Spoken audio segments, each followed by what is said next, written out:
Puji Tuhan Bapak Ibu, kita dapat bersama-sama kembali berkumpul di rumah kita masing-masing. Lewat media ini kita akan memulai ibadah mengingat momen di mana Yesus naik ke surga dan Ia akan kelak datang kembali menjemput setiap kita. Mari bersama-sama kita akan mulai ibadah kita, dan kita akan memulainya dengan hati yang siap. Saya mengundang untuk jemaat Tuhan dapat bangkit berdiri, dan kita akan mulai ibadah kita. Pertolongan kita ialah nama Tuhan yang menciptakan langit dan bumi.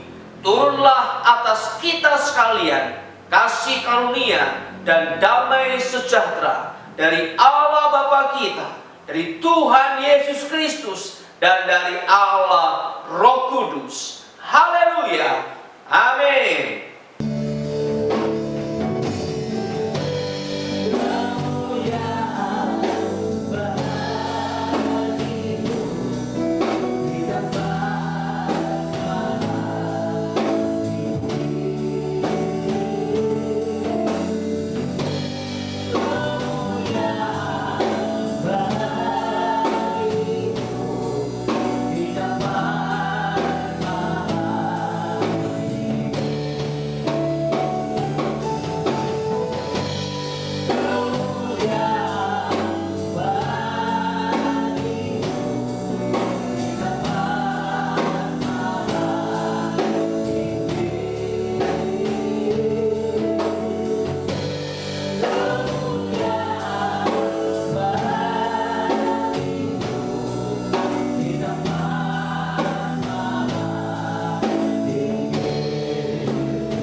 percaya bahwa Tuhan kita adalah Tuhan Allah yang benar. Dan dari Tuhan tidak akan pernah berubah. Dulu, sekarang, sampai selama-lamanya. Bagi orang yang percaya, amin. Kita percaya bahwa kita tidak bersorak-sorak bagi nama Tuhan. Kalau hari ini kita sungguh-sungguh bersorak-sorak bagi nama Tuhan, tidak panggil nama Tuhan, saya percaya Anda semua yang ada di rumah saat ini yang sakit, saya percaya Tuhan sembuhkan, amin. Di saat kita boleh bersorak-sorak bagi nama Tuhan, berseru bagi nama Tuhan, hari ini saudara dimanapun berada, saya percaya yang terdekat Tuhan lepaskan, yang lemah Tuhan kuatkan, dan yang punya masalah Tuhan pasti buka jalan, amin. Karena dia Tuhan satu-satunya Allah kita yang layak kita puji, yang layak kita sembah. Haleluya. Terima kasih Tuhan. Dan percaya hati Tuhan. Terus siapkan hati kami Bapa. Mau siapkan hati kami Tuhan untuk datang kepadamu. Dan kami percaya di saat kami boleh mendengarkan segala perintah-Mu Bapa. Jadikanlah kami orang-orang yang selalu taat, orang-orang yang selalu setia, dan kami yang tidak percaya bahwa kuasa dinyatakan di tempat ini dan di mana setiap saudara berada, kuasa Tuhan dinyatakan. Betapa dahsyat Engkau Tuhan, pencipta segala yang ada, dulu, sekarang, sampai selamanya. Hanya Engkau Tuhan.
Terima kasih Tuhan. Kau begitu baik. Kau begitu luar biasa. Terpujilah nama-Mu. Mari bersama-sama kita akan berdoa sebelum kita akan mendengarkan firman Tuhan pada saat ini. Tuhan, terima kasih untuk anugerah-Mu. Kami dapat bersama-sama memuji, menyembah Engkau. Kami percaya bahwa jika kami masih dapat memuji, menyembah-Mu adalah karena anugerah-Mu. Engkau yang memampukan kami, Engkau yang melayakkan kami, Engkau yang memampukan kami bertahan hingga hari ini untuk setia memuji dan menyembah Engkau. Dan kini kami akan mendengarkan firman Allah. Berfirmanlah kepada kami, Roh Kudus berbicara kepada kami, sehingga kami dapat hidup sesuai dengan kehendak-Mu. Terima kasih ya Tuhan. Kami mengucap syukur dan kami serahkan sepenuhnya hidup kami dalam anugerah penyertaan-Mu. Dalam nama Tuhan Yesus kami berdoa. Haleluya. Amin. Amin. Puji Tuhan Bapak Ibu, saat ini kita boleh memperingati momen di mana Tuhan Yesus naik ke surga. Dan kita percaya bahwa Dia yang telah naik ke surga itu akan kembali di tengah-tengah umatnya untuk menjemput kita, gerejanya, menikmati keselamatan kekal di dalam Dia. Nah, selama kita masih ada di dunia ini, kita akan terus kita akan terus bersama-sama belajar setia untuk mengasihi Dia. Mari bersama-sama kita akan membuka Alkitab kita dari kitab Kisah Para Rasul pasal yang pertama ayat 8 sampai ayat yang ke-11. Kisah Para Rasul pasal yang pertama ayat 8 sampai ayat yang ke-11. Demikian firman Tuhan. Maka bertanyalah mereka yang berkumpul di situ, Tuhan, maukah Engkau pada masa ini memulihkan kerajaan bagi Israel? Jawabnya, Engkau tidak perlu mengetahui masa dan waktu yang ditetapkan Bapa sendiri menurut kuasanya. Tetapi kamu akan menerima kuasa kalau Roh Kudus turun ke atas kamu, dan kamu akan menjadi saksiku di Yerusalem dan di seluruh Yudea dan Samaria dan sampai ke ujung bumi. Sesudah ia mengatakan demikian, terangkatlah ia disaksikan oleh mereka, dan awan menutupnya dari pandangan mereka. Ketika mereka sedang menatap ke langit, Ketika mereka sedang menatap ke langit waktu ia naik itu, tiba-tiba berdirilah dua orang yang berpakaian putih dekat mereka dan berkata kepada mereka, "Hai orang-orang Galilea, mengapakah kamu berdiri melihat ke langit? Yesus ini yang terangkat ke surga meninggalkan kamu akan datang kembali dengan cara yang sama seperti kamu melihat dia naik ke surga." Puji Tuhan. Bapak Ibu yang dikasihi Tuhan, tema kita dalam rangka mengingat momen kenaikan Tuhan Yesus ini adalah menang terhadap tekanan. Menang terhadap tekanan. Nah, setiap orang pasti tidak ingin mengalami tekanan dalam Tema kita pada momen kenaikan Isa Al-Masih ini adalah menang terhadap tekanan. Menang terhadap tekanan. Nah, setiap kita secara manusia pasti tidak suka dengan yang namanya tekanan.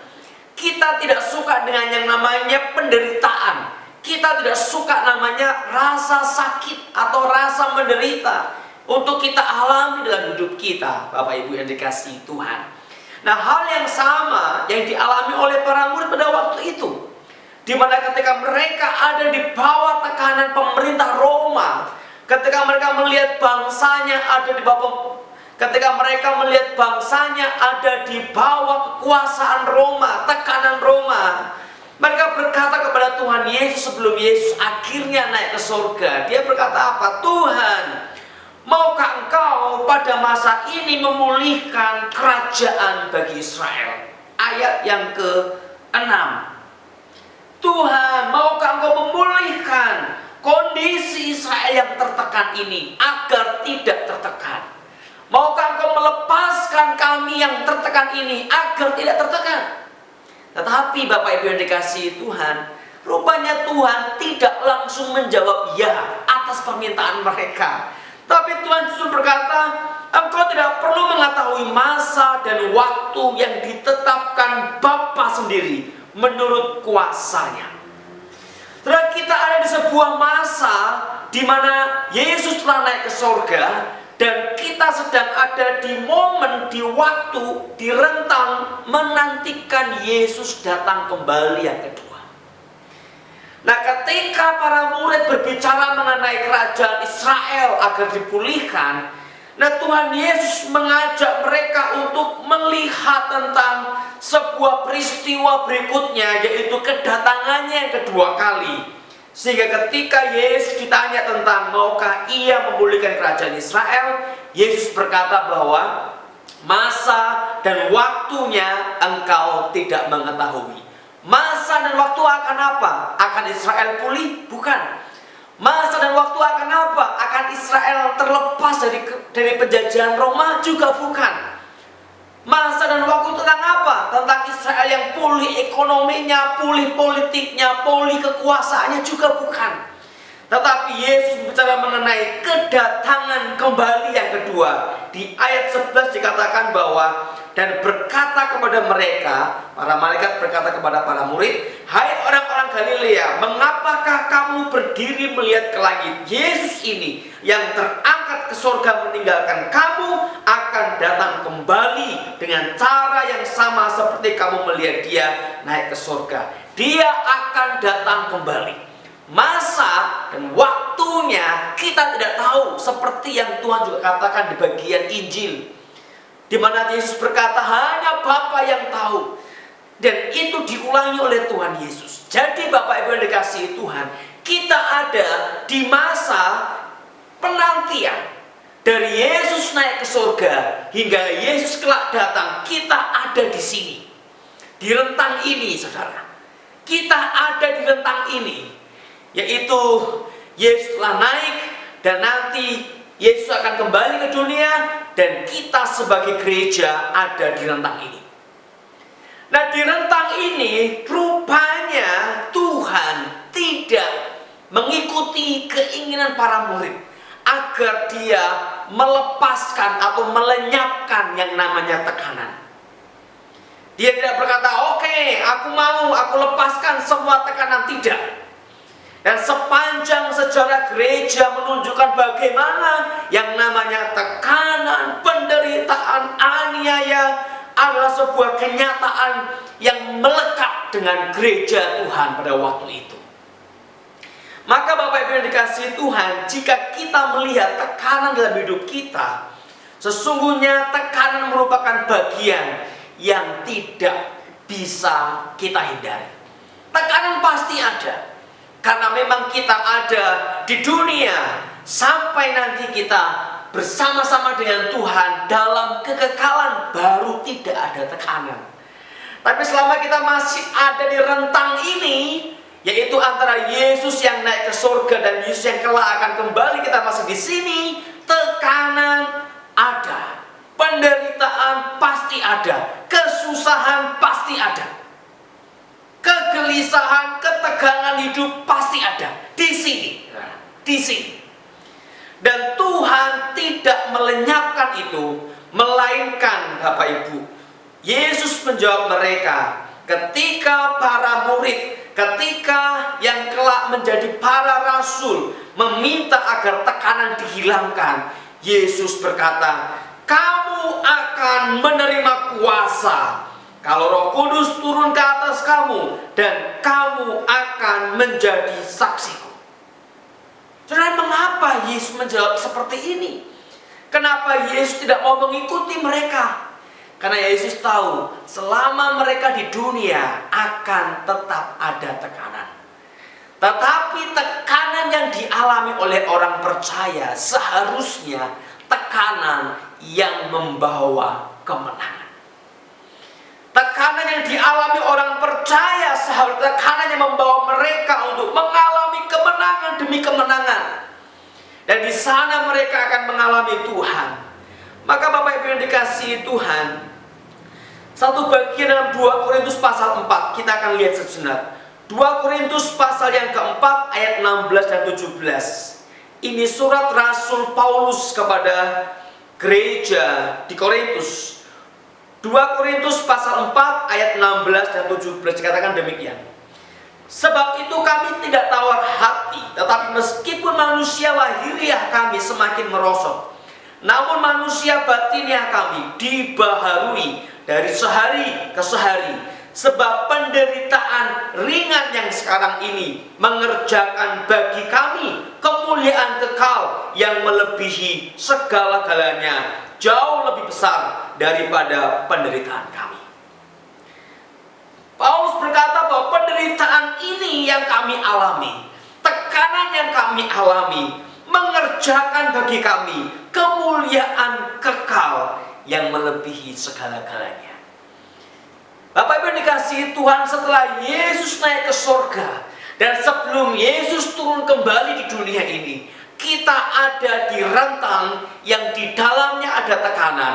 Tetapi Paulus berkata bahwa tekanan itu justru mengerjakan sesuatu yang kekal bagiku. Penderitaan yang ringan ini, Bapak Ibu, kalau Paulus bilang ringan, jangan pikir itu ringan seperti yang kita bayangkan ya. Misalnya digigit nyamuk sakit, nah itu penderitaan ringan. Bukan seperti itu. Paulus bukan hanya digigit nyamuk, tetapi dia mengalami penganiayaan demi penganiayaan.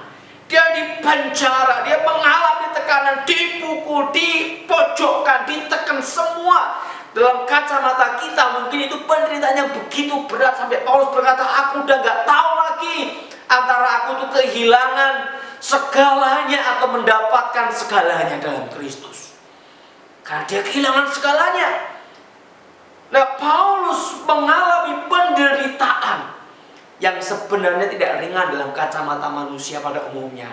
Tetapi Paulus melihat bahwa tekanan itu mengerjakan manusia batiniahnya. Tekanan itu dia menangkan dan dia jadikan sebagai sebuah proses untuk mengalami penyempurnaan manusia rohaninya.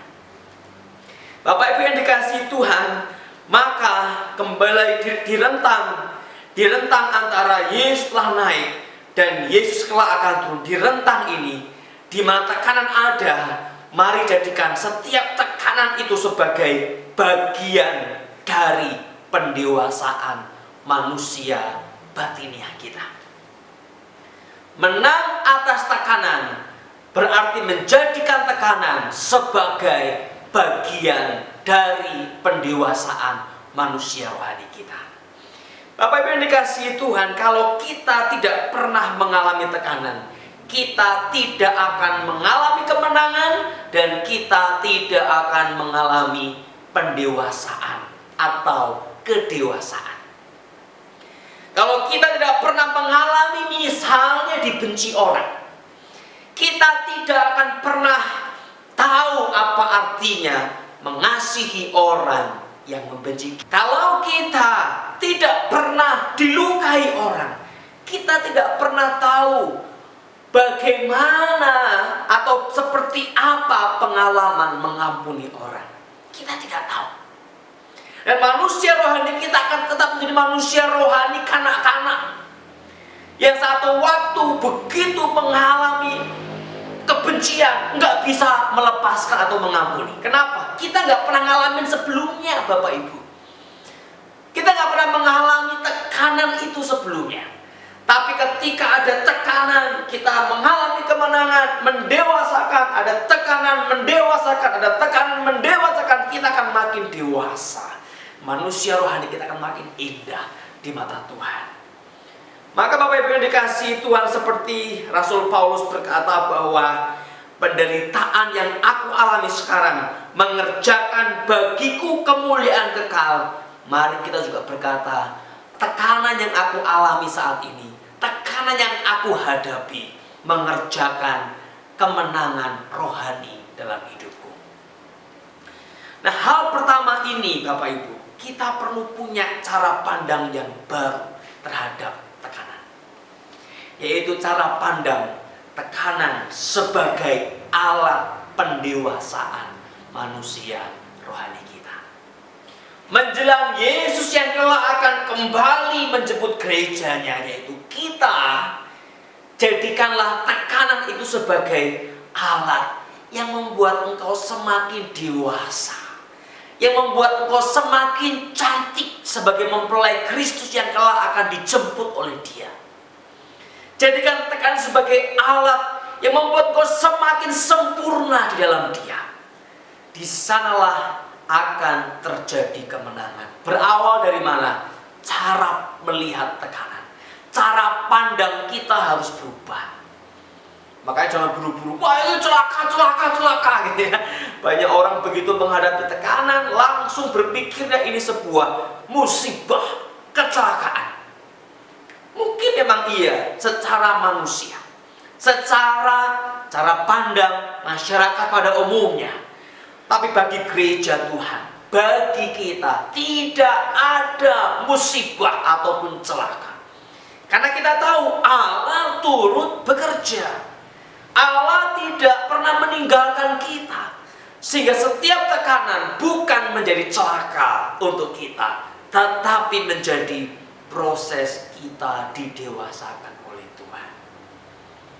Untuk mengalami kemenangan di tengah tekanan, yang pertama adalah milikilah cara pandang yang baru, yaitu melihat tekanan sebagai proses pendewasaan manusia batiniahmu menjelang Yesus mempelai pria kita yang akan datang pada hari yang Bapa telah tentukan. Maka menarik juga ya ketika Alkitab memakai istilah gereja sebagai mempelai perempuan, Yesus sebagai mempelai pria. Dan ketika mempelai pria datang, apa harapan mempelai pria? Apa Bapak Ibu? Kalau Bapak Ibu dulu menikah ya, lalu cari salon A, salon B, salon C.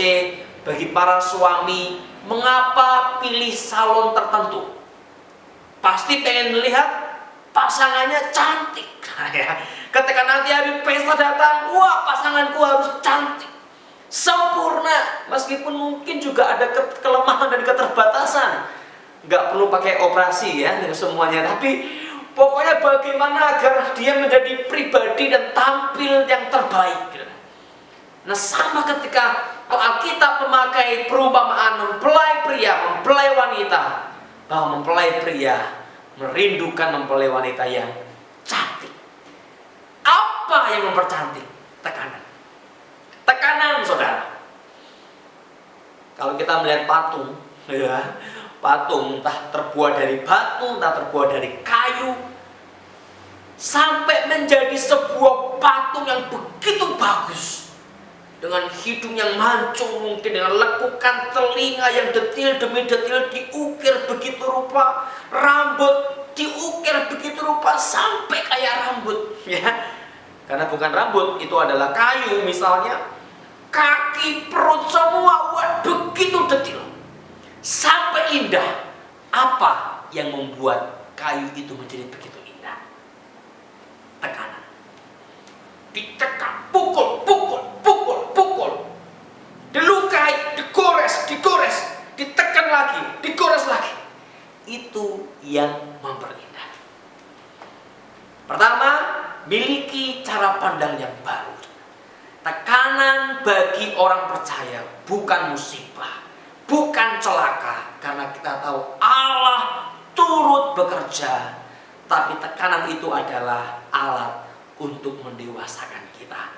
Dari situ kita akan mengalami kemenangan. Yang kedua, Bapak Ibu,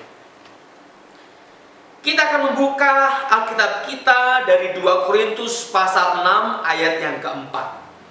2 Korintus pasal yang ke-6 ayat yang keempat. Demikian firman Tuhan. Sebaliknya, dalam segala hal kami menunjukkan bahwa kami adalah pelayan Allah, yaitu dalam menahan dengan penuh kesabaran dalam penderitaan, kesesakan, dan kesukaran. Saya ulang kembali.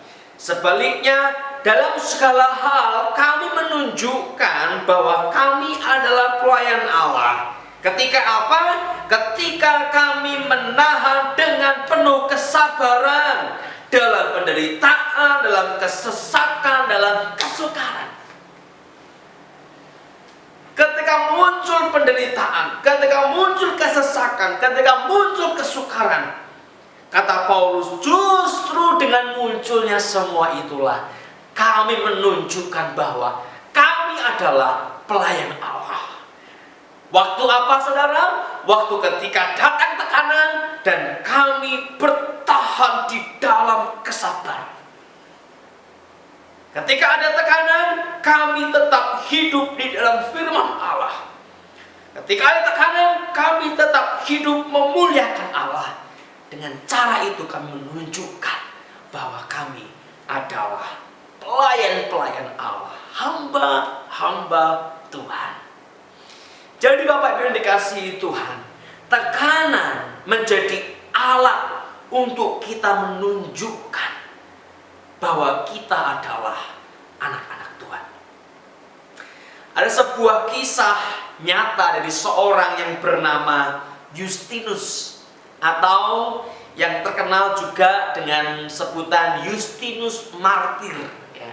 Martir itu karena dia berani mempertahankan iman sampai dia dibunuh karena iman kepada Tuhan Yesus.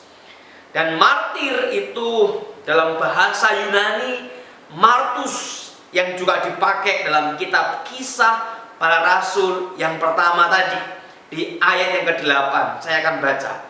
Tetapi kamu akan menerima kuasa kalau Roh Kudus turun ke atas kamu, dan kamu akan menjadi martirku, ya, saksiku. Martus, saksiku di Yerusalem, Yudea, Samaria sampai ke ujung bumi. Nah, Justinus Martir ini yang menjadi saksi Tuhan ini, sebelumnya dia bukan orang percaya. Dia seorang ilmuwan, orang pinter, orang mungkin boleh dibilang filsuf yang belum percaya. Nah, ketika dia hidup ini pada zaman setelah para rasul. Jadi Tuhan Yesus, para rasul, lalu namanya bapak-bapak gereja, atau ya ini namanya bapak-bapak gereja. Nah, termasuk Justinus di sini setelah para rasul. Nah, pada zaman ini gereja mengalami penganiayaan dahsyat. Orang Kristen ditekan, dipenjara, bahkan dibunuh. Hanya ketahuan dia orang Kristen. Makanya pada zaman-zaman itu orang buat simbol-simbol. Anak-anak Tuhan buat simbol-simbol. Untuk apa? Untuk tahu kamu ini orang Kristen atau bukan. Ketika dia tahu simbolnya, oh berarti orang Kristen. Nah, Justinus melihat, wah ini kok ada sekelompok orang yang ditekan oleh berbagai pihak, yang dianiaya oleh pemerintah, yang diperas oleh orang-orang yang kuat pada zaman itu, yang difitnah oleh tetangganya. Pokoknya semua yang jahat, semua tekanan, semua mengarah kepada gereja orang, sekelompok orang ini. Tapi kok mereka masih setia mengasihi Tuhannya dan mengasihi bahkan musuh-musuhnya. Mulai mikir ini seorang ilmuwan ini, filsuf ini, mulai mikir, kok bisa? Mereka mengalami kematian, mengalami binatang buas karena dihukum, diadil, mereka tetap tegak mempertahankan iman mereka. Ada apa? Singkat cerita, Justinus akhirnya menjadi orang Kristen, orang percaya, dan dia membela iman Kristen begitu dahsyat sampai akhirnya dia pun mati sebagai martir. Maka disebut Justinus martir. Bapak Ibu yang dikasihi Tuhan, perhatikan bahwa penderitaan yang dialami oleh gereja mula-mula, tekanan yang dialami oleh gereja mula-mula menjadi proses di mana mereka menunjukkan iman Kristen yang sejati. Menjadi sebuah proses api yang membakar mereka, yang justru memunculkan emas murni dari bara api itu. Dan orang melihat, wow, keren, dahsyat. Di tengah api dia tetap bertahan, di tengah penderitaan dia tetap setia, di tengah fitnah, di tengah kebencian dia tetap mengasihi. Dan orang-orang yang menyaksikan berkata, ini siapa? Siapa? Langkah demi langkah bertemu dengan Tuhan Yesus. Bapak Ibu yang dikasihi Tuhan, tekanan selain menjadi alat yang mendewasakan, juga menjadi kesempatan untuk kita menjadi saksi seperti yang Tuhan mau. Menjelang Yesus datang yang kedua kalinya, dan setelah Yesus naik ke surga, di tengah-tengah ini kita tidak hanya dibentuk makin dewasa, tetapi Tuhan mau lewat semua tekanan kita menjadi saksi Kristus. Menjadi saksi Kristus, hidup kita menjadi saksi Kristus. Bahwa apa? Bahwa Kristus hidup, bahwa Tuhan baik. Di tengah semua penderitaan sekalipun Tuhan baik. Berapa banyak orang-orang percaya yang hidup menjadi saksi di tengah tekanan. Berapa banyak orang Kristen yang mengalami kemenangan dan menjadi saksi di tengah penderitaan yang mereka alami. Dan saat ini kita menghadapi tekanan, bukan? Dengan kondisi ekonomi yang tidak menentu, kondisi kesehatan yang tidak menentu, mungkin juga kondisi politik yang kita juga tidak tahu ini mau kemana. Proses demokrasi dan politik bangsa kita tidak tahu. Atau mungkin engkau mengalami tekanan dari orang-orang di sekitar. Bagaimana hidupmu? Apakah engkau keluar menjadi saksi? Ketika semua orang mengeluh, ya gimana ya, waduh gimana ya, wah tidak ada harapan, saya takut, saya ini. Apa perkataan yang muncul dari mulutmu? Apakah menjadi saksi? Ketika semua orang membicarakan kehancuran, keputusasaan, apa yang kau bicarakan? Topik apa yang muncul? Sudut pandang, perspektif apa yang muncul di tengah-tengah semua percakapan itu? dari dirimu. Apakah itu menjadi saksi? Bapak Ibu yang dikasihi Tuhan, dulu ketika saya masih di kampung, seringkali orang-orang Kristen itu punya punya keunikan. Keunikan ini keunikan yang positif. Mereka berkata bahwa, oh iya, dia pasti orang Kristen, gitu ya. Kenapa? Karena dia nggak mau ikut-ikutan, ikut minum, ikut judi, ikut apa gitu ya. Jadi mereka akan melihat kalau yang nggak mau ikut itu biasanya orang Kristen, gitu ya. Jadi ini kesaksian dan keunikan yang baik. Lalu selain itu adalah kasih. Biasanya orang akan berkata, oh iya, dia itu pasti orang Kristen. Kenapa? Karena dia mengasihi begitu tulus. Meskipun dibenci tetangganya, diomongin saudaranya, dia tetap mengasihi. Itu kayaknya orang Kristen. Biasanya begitu Bapak Ibu. Jadi ketika mereka ketemu orang Kristen, mereka udah punya sebuah pandangan bahwa ini orang menjaga hidup di dalam kekudusan dan di dalam kasih. Tapi beberapa waktu terakhir, 2 tahun 3 tahun yang lalu, ada seorang pengusaha cerita, Bapak Ibu ya, cerita. Ini dia membawakan sebuah renungan, lalu dia cerita, wah, saya punya karyawan Kristen itu kok lebih parah daripada orang yang bukan Kristen. Jadi dari kedisiplinan, dari kesetiaan, dari cara dia bekerja, orang yang Kristen malah kayak gini. Lalu kalau kita dengar berita-berita juga ya, dulu suka saya melihat juga berita tuh di TV ya kan, Markus mencuri mobil, mencuri motor ya, Petrus sama Andreas siapa. Ini kan nama-nama para rasul, nama-nama Alkitab, semua pasti Kristen, saudara ya. Tapi semuanya masuk dalam data kriminal di dalam berita-berita itu. Apa? Nah, rupanya kita menghadapi sebuah situasi di mana ternyata orang Kristen tidak menjadi saksi. Apalagi di tengah tekanan.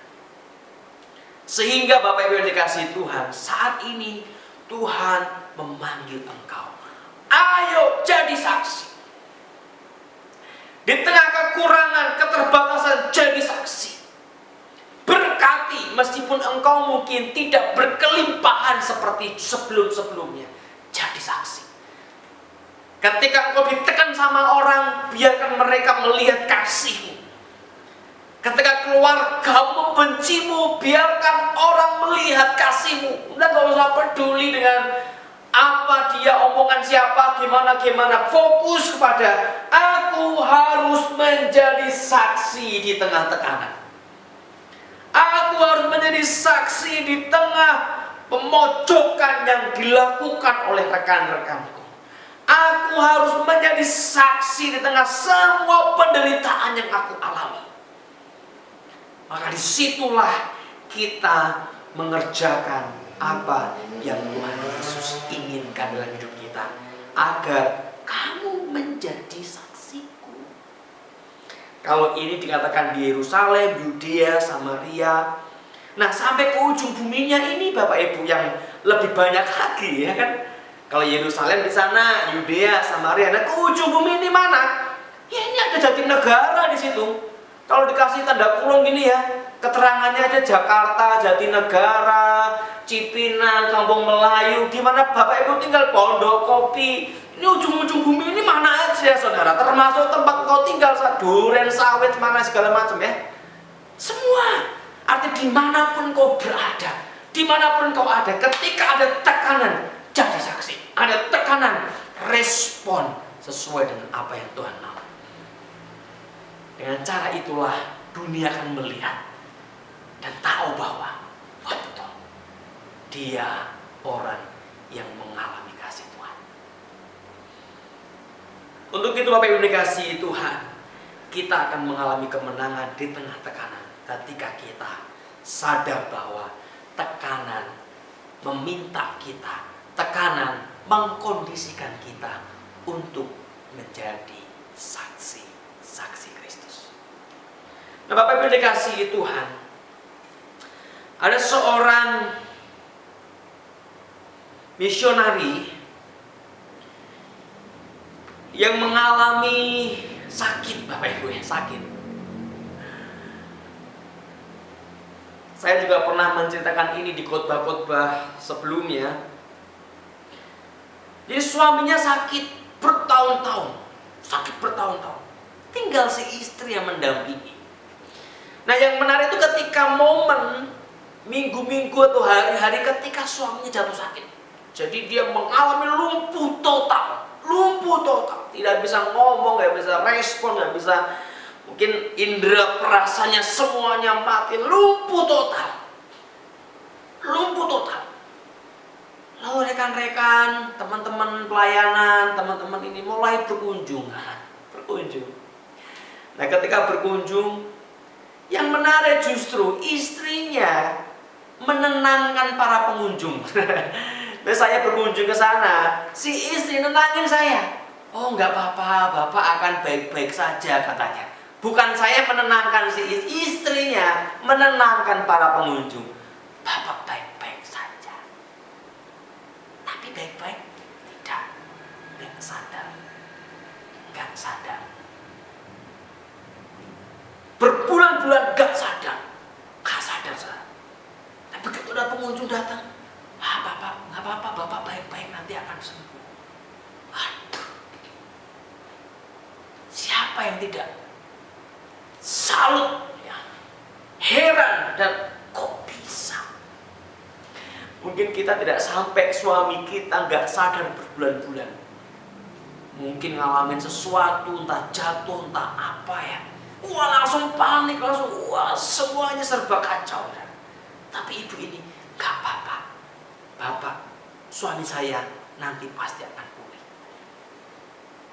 Ibu ini telah menjadi saksi di tengah tekanan.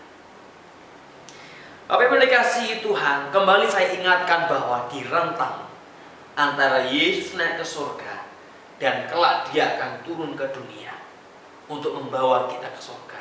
Di rentang ini kita tidak bisa menghilangkan tekanan. Tetapi kita percaya tekanan apapun yang engkau alami itu bukan sebuah kecelakaan atau musibah. Itu adalah proses Tuhan mendewasakan engkau dan kesempatan untuk engkau menjadi saksi di tengah-tengah dunia. Amin. Mari bersama-sama kita boleh merenungkan akan kasih Tuhan dalam hidup kita di tengah-tengah tekanan yang kita alami.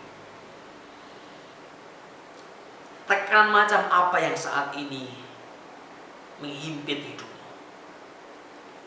Mungkin kau sudah mulai memaki sana, memaki sini. Engkau sudah mulai memberikan keluhan-keluhan kepada setiap keadaan yang engkau hadapi. Ingat, tekanan itu bisa mendewasakan engkau. Menangkan. Dan ingat pula bahwa Tuhan ingin engkau menjadi saksi di tengah tekanan itu. Tuhan, terima kasih untuk anugerah-Mu. Pada saat ini kami berdoa, membawa hidup kami kepada Tuhan. Kiranya Tuhan terus menuntun kami. Tuhan terus membawa kami untuk mengalami kemenangan demi kemenangan. Dengan cara melihat bahwa tekanan itu adalah proses pendewasaan diri kami. Dan dengan cara melihat bahwa tekanan itu adalah kesempatan yang Tuhan berikan untuk kami menjadi saksi. Biarlah kemenangan terhadap tekanan dapat kami alami. Dan Roh Kudus, tolonglah kami. Kuasa Allah, tolonglah kami. Sehingga kami dapat menantikan kedatangan Tuhan Yesus yang kedua kali dengan kemenangan demi kemenangan terhadap tekanan hidup. Kami semakin dewasa dan kami semakin menjadi saksi Kristus. Terima kasih Bapa Surgawi. Kami mengucap syukur dan kami serahkan hidup kami dalam anugerah-Mu. Dalam nama Tuhan Yesus kami berdoa. Haleluya. Amin.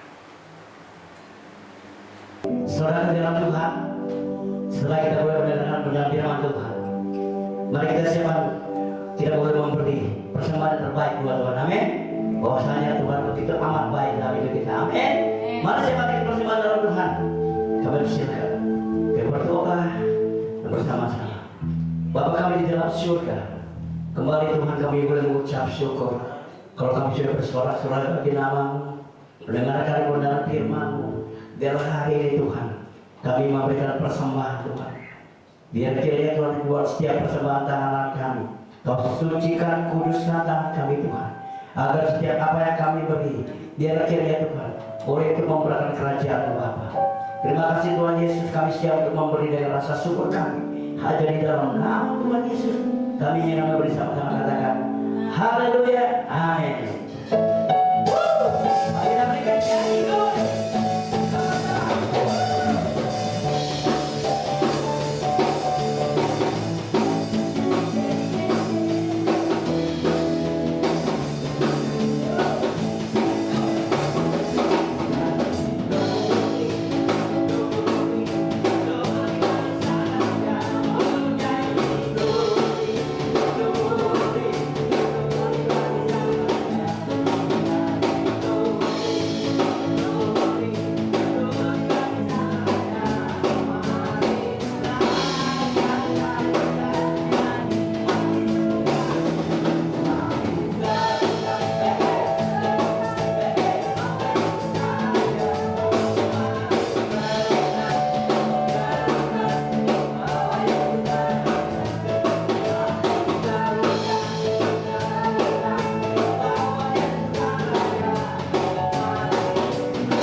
Biar setiap persembahan kita yang dapat kita berikan semuanya untuk kemuliaan Tuhan. Amin. Baik Bapak Ibu, setelah kita memuji, menyembah Tuhan, mendengar firman Tuhan, memberi persembahan, kita akan menaikkan doa-doa syafaat. Namun sebelumnya saya ingin memberikan pengumuman bahwa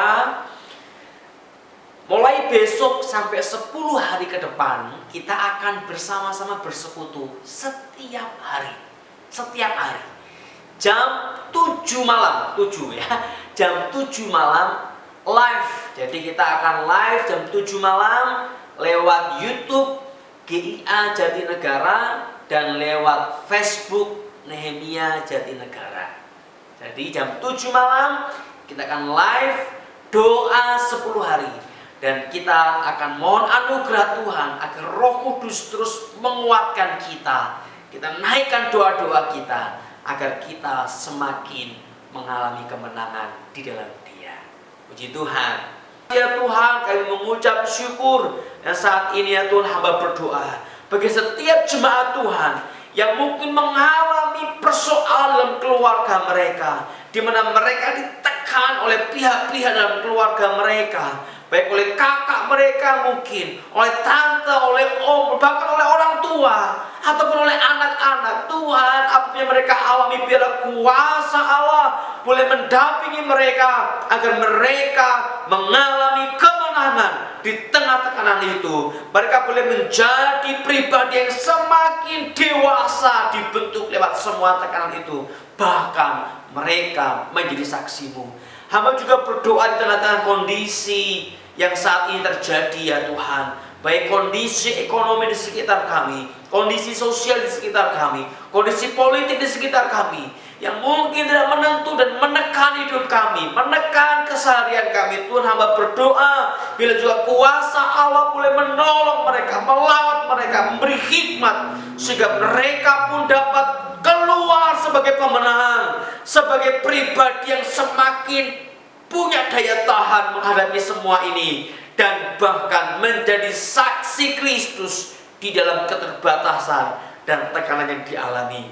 Terima kasih Bapa, yang mengucap syukur bila kuasa Allah yang menolong setiap kami. Terima kasih Tuhan, hanya kepada Engkau Allah kami yang hidup, kami serahkan sepenuhnya hidup kami. Haleluya. Mari Bapak Ibu, setelah kita bersama-sama memuji, menyembah Tuhan, mendengar firman Allah dan menaikkan doa-doa kita, kini angkatlah hatimu dan terimalah berkat yang dari Tuhan. Kasih karunia dan damai sejahtera dari Allah Bapa kita, dari Tuhan Yesus Kristus, pertolongan, penghiburan dan hikmat dari Allah Roh Kudus menyertai engkau menghadapi setiap tekanan, sehingga engkau mengalami kemenangan dari dahulu, saat ini, sampai selama-lamanya. Haleluya. Amin.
Kami semua sekedar seluruh para pelayan dan hamba penemani ini mengucapkan selamat hari kenaikan Tuhan Yesus. Tuhan Yesus memberkati.